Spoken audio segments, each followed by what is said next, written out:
Halo, berjumpa lagi dengan saya Iin Handayani. Kali ini saya akan berbagi tentang hal yang tak terlupakan lagi yang pernah saya alami beberapa tahun yang lalu ketika baru pertama kali masuk ke Amerika Serikat sebagai mahasiswa baru S2 dan selama masa perjalanan sebelumnya saya sudah cerita di episode sebelumnya ya tentang kalkun.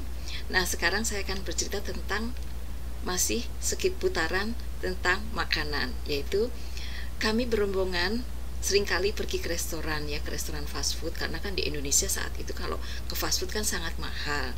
Nah, ternyata sampai di Amerika itu fast food itu kan murah banget ya. Jadi kami selalu habis kuliah itu ya, kalau makan siang itu kami bersama-sama itu pergi ke fast food restoran yang ada di sekitar kampus ya, untuk mencoba berbagai menu. Nah, terus terang sebagian besar dari kami sangat khawatir kan kalau ada porknya gitu ya, ada makanan yang ada babinya gitu ya, karena kami masih muda semua, sekitar umur 21 tahun, 20 tahun, 22 tahun. Kami ingin mencoba berbagai hamburger atau hotdog seperti itu ya. Kalau zaman sekarang sudah umum mungkin di Indonesia ya, dan harganya mungkin terjangkau, tapi pada waktu itu kami semua pegawai negeri dan boro-boro mau beli fast food, jadi uangnya ya pas-pasan begitu kan. Nah, ketika sampai di Amerika kami ini wah betul-betul seperti orang yang nggak pernah ketemu makanan yang enak gitu kali ya. Jadi kami berombongan gitu, karena kan masih takut-takut sambil ngomong bahasa Inggrisnya kan, takut keliru ya ngomong sama bule gitu. Jadi kita perginya tuh nggak pernah sendiri ya, minimum 3 orang begitu ya. Jadi kami habis kuliah langsung jalan-jalan gitu ke restoran. Nah, karena bahasa Inggris kami juga masih terbatas walaupun TOEFL-nya sudah lulus ya, kami selalu nanya, pesen. Jadi ada menunya itu, kamu nggak berani ngarang sendiri, pokoknya menunya nomor berapa, namanya apa, tapi terus bilang ada BABI-nya enggak, itu bahasa Indonesianya. Tapi karena bahasa Inggris kami terbatas, kami bilangnya pick, no pick, no pick.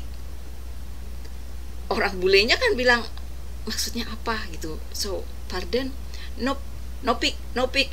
Nah, kami bertiga nih ceritanya ya, jadi bilangnya no pick, kami semua juga bilangnya no pick. Nah, akhirnya untung ada seseorang yang mungkin sudah sering bergaul dengan orang internasional begitu ya, datang. Oh, you mean pork, katanya. Pork, PORK ya. Yeah, you know, pig, no pig, we do not eat pig. Yes, I know, you do not eat pig, but when you go to the restaurant you say no pork. Okay, so for example hot dog gitu ya, mau pesen hot dog gitu ya. Nah, is that any pork in the hot dog? Karena hot dog kan ada yang dari sapi, ada yang dari ayam, ada yang dari campuran ya, ayam, pork dan sapi begitu ya kalau di Amerika Serikat. Jadi atau beef ya, sapi beef gitu ya. Jadi harus bilang misalnya I only eat beef hot dog atau chicken hot dog seperti itu, karena pada umumnya di Amerika Serikat itu yang namanya hot dog itu biasanya campuran ya, kecuali dibilangin beef hot dog begitu. Jadi kami melakukan kesalahan, jadi mestinya kami bilangnya tuh nggak pig, karena pig itu adalah babi yang hidupnya itu di farm ya, di lahan pertanian begitu ya. Jadi yang masih di pelihara oleh petani itu namanya pig, jadi masih hewan utuhnya itu namanya pig ya. Tapi kalau kita di restoran kita bilangnya no pork, no pork please begitu ya. Jadi